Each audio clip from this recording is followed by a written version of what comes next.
जय भीम मित्रांनो, आपण सगळ्यांनी जे आहे ते बरीच सारी जी बौद्ध संस्कृतीची जी बुकं आहेत ती वाचलेली आहेत आणि या सर्व पुस्तकांमध्ये स्वतः बाबासाहेबांनी लिहिलेला अमूल्य असा ठेवा जो आहे तो भगवान गौतम बुद्ध आणि त्यांचा धम्म या पुस्तकामध्ये आपण जर का वाचत असाल तर आपल्या लक्षात आलेलं आहे वेगवेगळ्या प्रकारचे जी लोक आहेत ते त्या ठिकाणी कशा प्रकारे प्रत्यक्ष बुद्धांकडे किंवा त्यांचा जो संघ आहे त्या ठिकाणी जाऊन अशा प्रकारची जी धम्मदीक्षा आहे ती घेत आहेत असं बाबासाहेब या पुस्तकामध्ये लिहित आहेत। आणि म्हणून आज हे टेक्नॉलॉजीचं जग असताना किंवा आज आपण विज्ञान युगात देखील राहत असताना खऱ्या अर्थानं ज्या व्यक्ती अशा प्रकारच्या जो चांगल्या प्रकारे शिलांचं पालन करतो असा जो भिक्खू वर्ग आहे किंवा चांगल्या प्रकारचा अशा प्रकारचा शिलांच्या मार्गावरती चालणारा जर का एखादा उपासक असेल तर अशा व्यक्तींकडून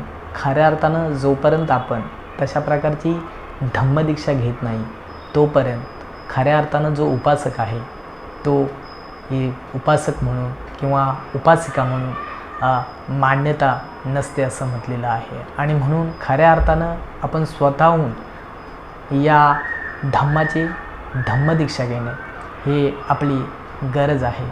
कोणत्याही प्रकारची व्यक्ती जे आहेत किंवा उपासक उपासिका जे आहेत ते जोपर्यंत अशा प्रकारची धम्मदीक्षा घेत नाही तोपर्यंत ते बुद्धांचे जे अनुयायी आहेत किंवा उपासक आहेत किंवा उपासिका आहेत असं म्हटलं जात नाही। आणि म्हणून धम्मदीक्षा घेणं ही आपली सर्वांची काळाची गरज आहे।